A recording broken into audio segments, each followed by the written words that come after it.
anyone from wherever you're watching us from, welcome to the Extra Mile Show. And as we had earlier previewed, today we have the debut of our brand new show referred to as the Hotspot Show. And I'm joined by my elegant colleague.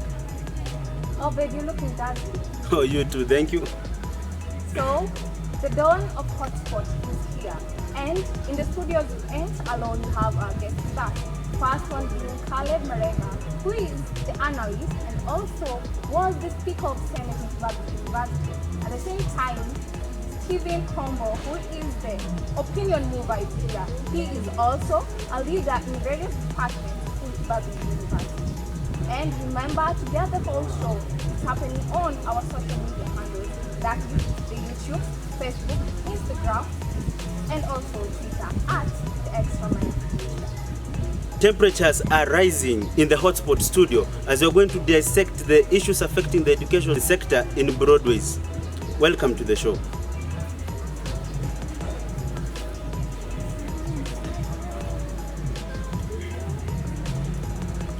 It's gonna be hot. I can already see it. The guests are already packed in the studio. Yeah. So guys, welcome, and we feel happy to have you at the Hotspot. Yeah. They're already feeling hot, and without wasting any time, let's dive into the matters at hand here today. We are going to be discussing broadly about the education sector in terms of the CBC implementation, and not forgetting a matter that has brewed storms all over the social media and also all over the country is a matter about the new funding model. President William Ruto, in his recent town hall meeting, reiterated that he believes that education is an equalizer. Mr. Caleb Marenga, through the new funding model, through the scope of the new funding model, is education really an equalizer in the Republic of Kenya?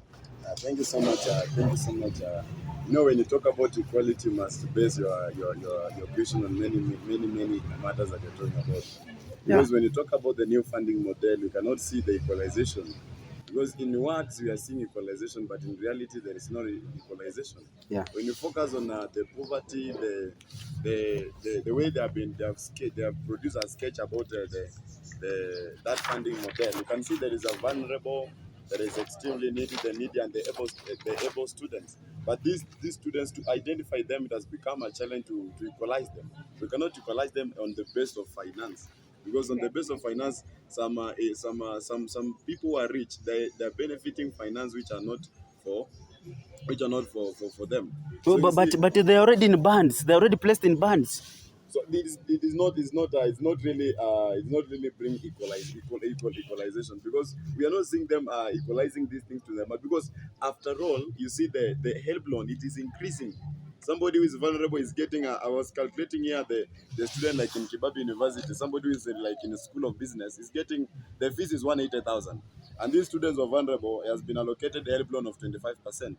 And you see, is getting an upkeep of 60,000. When you add up this loan, in 1 year, this student who is vulnerable, he doesn't have any help, is getting a loan of 105,000.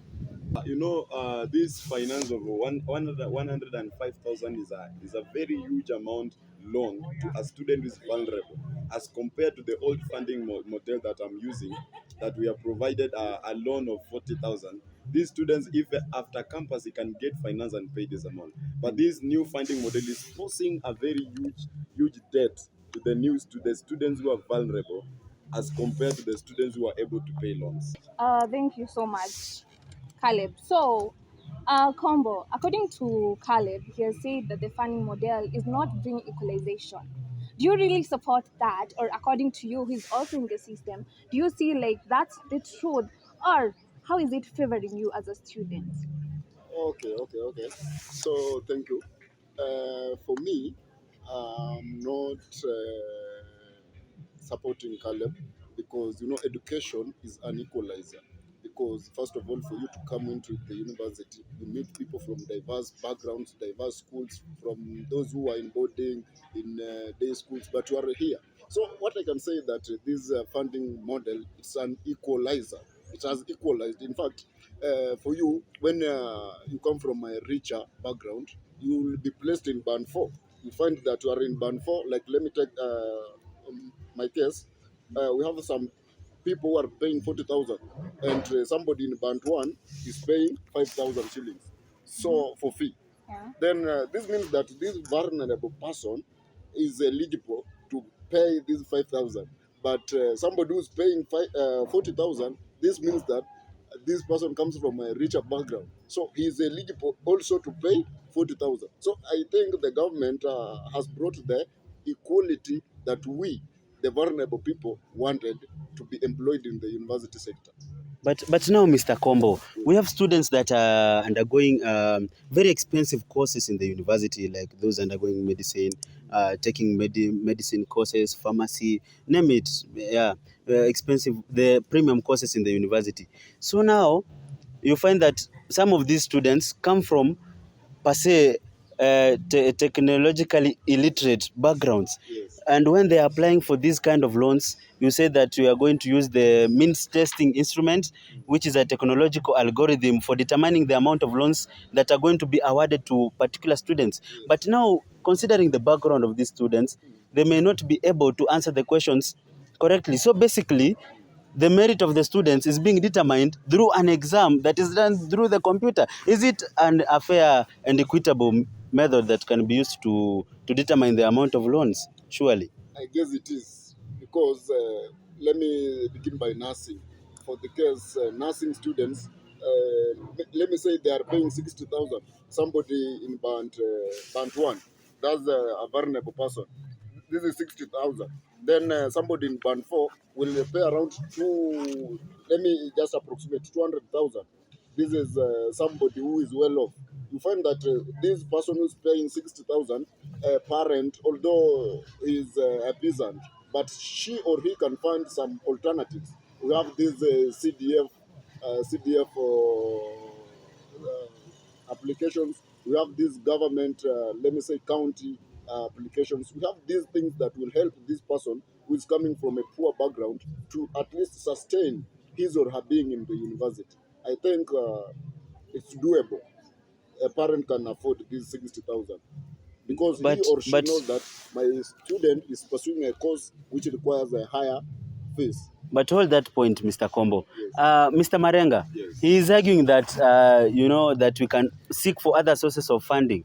And do you accept this, that after studying for all those years since primary school, high school, persevering, and then being eligible to undertake medicine course, that when reaching the higher institutions of learning, student must have to seek for other sources of funding other than the higher education fund? I think my brother is coming from a background that is well able and they can be able to stand for themselves. Because if you're talking about bursary, if you're talking about government supports like bursary, we are talking about. I've been there in primary. I've never found these issues they are talking about. If I cannot get in primary, how about university? So do you receive it in the university? I've never received even bursary in university. Even Hey. and my father even is my uncle is an MCA, but I've never gotten that. Even I Oh have my God. connections which could have helped, but I don't have get that help. So this argument of saying that the computer can be able to distinguish between a low background person and a high background person, it is very difficult. I wish if they could have a solution, they could think about maybe bringing to the document directly to the place where they're distributing that money. But I can tell you that the old funding model, why do you take away the scrap that is already used? Hold that thought. Yeah. So I'm receiving a tweet from Letitia. She's asking, why should you scrap out a model that has been working for 29 years and bring in one that is bringing imbalance among the people in Kenya? So, Convo, I believe you can tell us more about that. So what we've asked is that why take away the funding model that has been in existence for 29 years? So I guess the only challenge that this funding model is undergoing is the implementation challenges. You know, for you to implement something, of course, you must expect some challenges. I'm sure after adapting to this funding model, you'll realize that this is the best model ever. It is, let me compare it with convincing a monkey that honey is sweeter than a banana. You know, you've got used to eating bananas. So somebody is bringing honey and you see like, oh, this is nothing, this is useless. But I want to tell you, this is the best funding model. It's okay, it has some challenges because we are the people who are used to first, we are being used to like the specimens, and after being used as a specimens, You are a beneficiary. I'm a beneficiary actually. So the only challenge this thing is undergoing that it's slow. The period from allocation, disbursement, then the allocation for the money to be paid on your account, it's slow. That's why in certain institutions you will find people missing examinations because some of the institutions allow zero balance before accessing the examination card. But the money is there. The only problem is that it is slow. Why? Because it is new. It's something new. That's the problem. Okay, yeah, it's something new. And as always, we say that necessity is the mother of all invention. Yeah. And now, the answer from Kobo takes us to our first commercial break. But don't touch the dial, we'll be back. It's hot. It's becoming hot. It's becoming hot.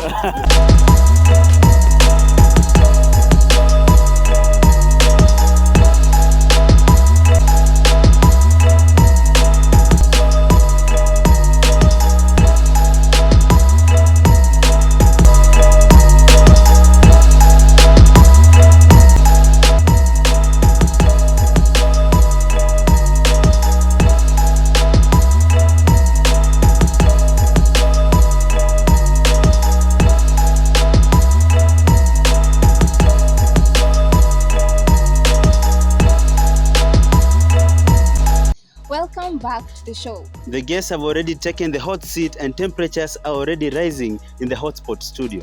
And it's time to switch the gears to another topic, but still on education. This is happening after the many strikes that have been happening in our country this whole week. Now, the question that brings and continues hitting us is it that the teachers are over demanding or are being underpaid? As we all know that in the budgetary, it was allocated 650 billion to the teachers, which is 30% of the 4 trillion that is in the budgetary. So the question is, are the teachers being underpaid or they over demanding? Okay, maybe to take you back in 1963 when Yeah. the strike began. That is, 1963. Kerry who began the strikes during that time. Yeah. So, and the commission, after the commission was formed in 1969, after 2 years, that is 2 years after the commission, the TSC commission was formed, the teachers again strike, and there have been a major strikes that have been happening in our country, and the question the demands that have been just been frequently be one thing: the increase of salary. Yeah. Every year we see salary. In 1999, 1966 there was a strike. 1969 there was a strike. 1997, 1998, 2002, even 2009 there have been strike. Even currently we have seen strike. The issue is the issues of finance, and you can see teachers are bargaining on the finance. Let me just take in this place of medical, because recently they had 5 demands in the to the government. They wanted that is salary increment. Number 2, they wanted review of their career progression. They wanted collective bargaining agreement. They wanted teachers access to medical. And I want to talk about these teachers access to medical. They are covered with an insurance company called Minet, and this Minet is not answering their medical issues. I've been in hospital in the last 3 months in an hospital, and in that also they are facing a problem of admissions of teachers because they are frequently rejected because of finance in the TSC commission, in the TSC circle that support the teachers' finance. Perhaps So, they are misusing their salaries. you see, these people are they are paying every month. They are paying around a good amount of money. I cannot estimate, but they are paying a good money to the insurance company. Okay. But this insurance company is not addressing their health needs.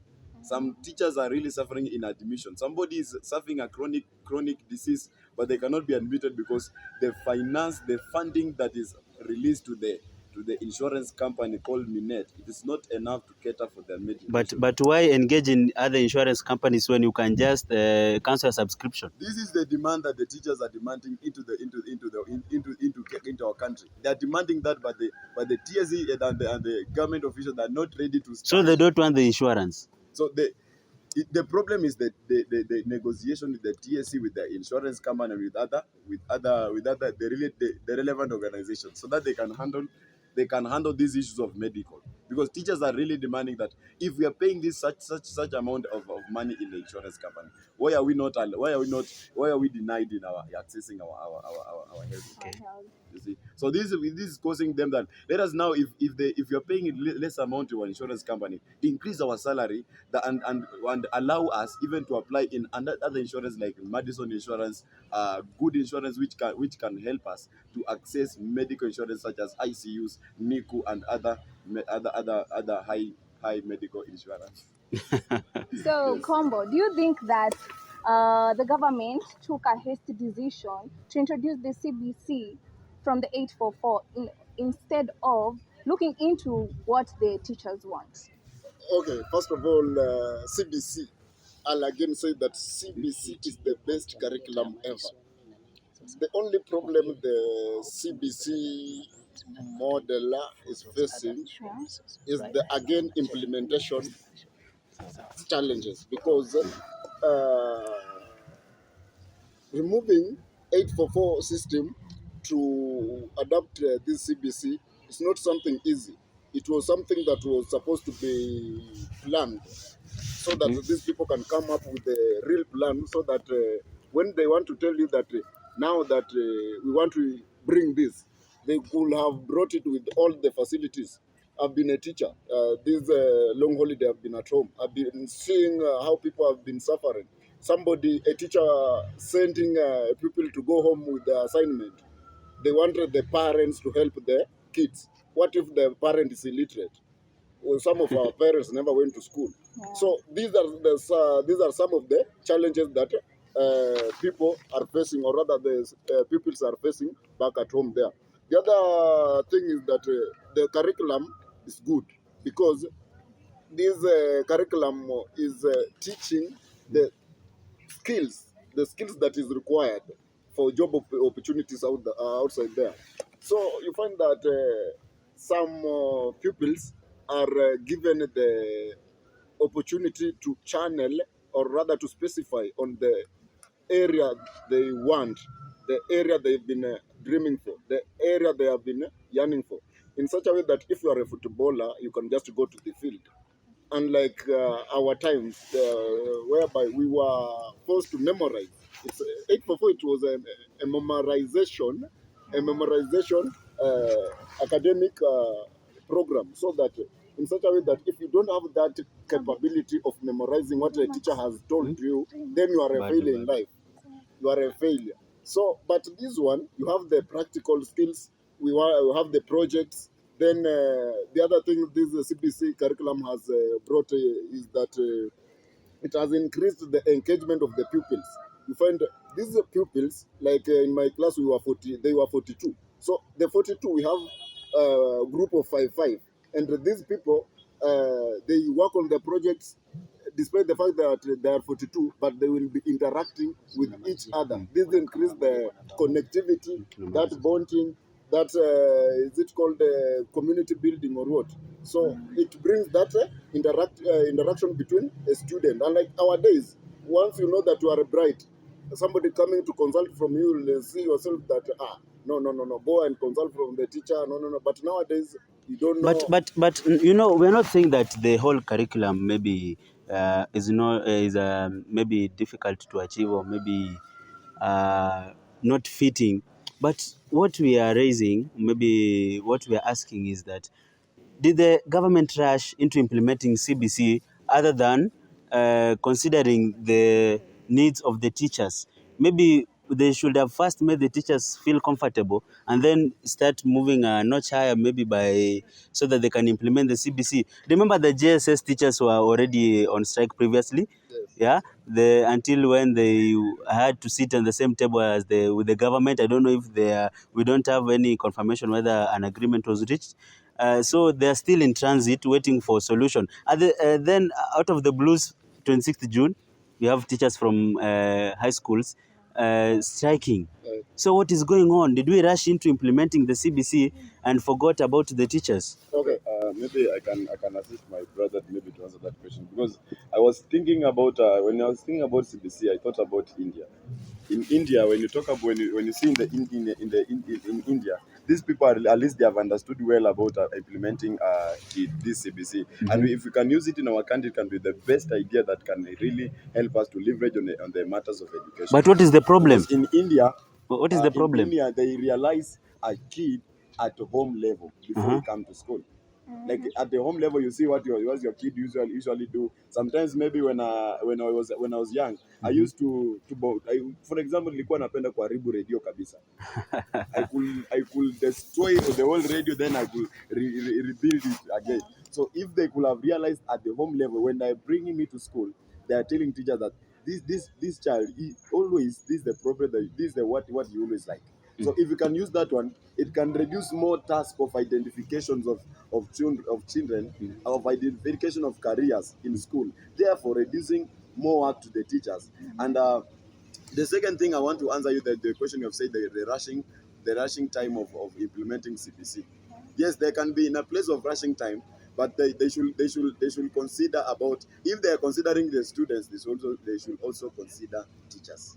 Okay. If they are considering answering the needs of students, they should also consider answering the needs of teachers. Okay. Fair enough.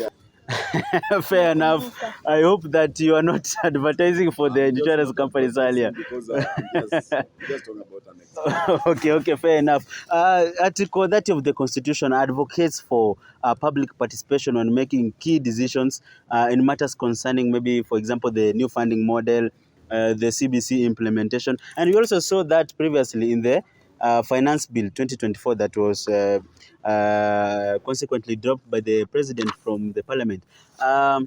So as the government failed in conducting public participation in order to end this crisis involving the strikes, because it is now becoming a normality. Is there a permanent solution from the government, or as the government failed? I can say Yeah, as we wind up. as I add up on that point, our country is really facing the problem of communication and the problem of complacency of the leadership. As I conclude, as students, we are demanding our rights. As students, let us be given a chance to 10 seconds. in the decisions that affect students, and the decisions that affect teachers. Let them be involved. Yeah. Even I can just, if you can allow me to say, President said, briefly, 10 President seconds. said in his meeting when he was interviewed by some journalists, he said that I accept I've failed because there was no communication to the public. He's facing that problem. I think he should consider checking on the person who is standing for the communication of our country, so that our country can get the All right. Thank you. Thank you so much. So, Combo, I believe that you have gotten the chance to teach during holidays and such stuff. So, which is the best duration that you should believe the government should be solving the issues of the teachers? Okay. Yeah, briefly. The best Way and the way. best time stipulation. Okay. So the best way for the government to solve these demonstration crisis among us, the teachers, is that nowadays the politicians have dominated everything in this country in such a way that you find the matters to do with the new funding model, politicians will be there instead of comrades. We need to find the students who will represent their own grievances in terms of funding models. We need to have a teacher, the representative who is a teacher, who will be airing out the views of the teachers in the ground. Unlike nowadays, you find that somebody coming out is a politician coming and you want to, what is he aware or about things to do with the teaching? He's a politician. So let the government find a good communication channel that will be representing each and every thing affecting a certain group of people in such a way that if they are comrades are the ones suffering, let's have a comrade representative. If they are teachers, let's have a teacher representative who is a teacher. If this is a doctor, let's have a doctor representative. Thank you. Folks, education is believed to be an equalizer. At the same time, people say that this is the way to make people know and be ready to be teachable, disciplined, and also to do each and everything they can. Quoting the words of our own His Excellency William Samoei Ruto, he said that the only way to destroy a nation is not by using atomic bomb or long-range missiles, but is introducing low education. But the question is, with the strikes, the cheating, and everything, is it that we are destroying or developing our education? That is my hot take. Well, Jane, thank you for that brilliantly taken hot take. Remember that today we have been discussing on matters education. We've been covering the whole educative scope in terms of the new funding model, the CBC implementation, and also the problems that teachers have been facing. And we have been in the studio with our guests, that is Caleb Marenga and Stephen Kombo, who have tried to dissect the matters on how we can improve the education quality in the Republic of Kenya. Thank you for tuning in to our social media platforms, that is YouTube, Facebook, X, and even Instagram. Remember that our username is the Extra Mile Media, _Extra Mile Media on YouTube, and continue following us. Hit the bell so that you may never miss an episode. Thank you very much. Let us meet the next time when we host this show. I've been your host Obed Michoma, and alongside me has been my elegant co-host Jane Kuria. Bye bye. Bye.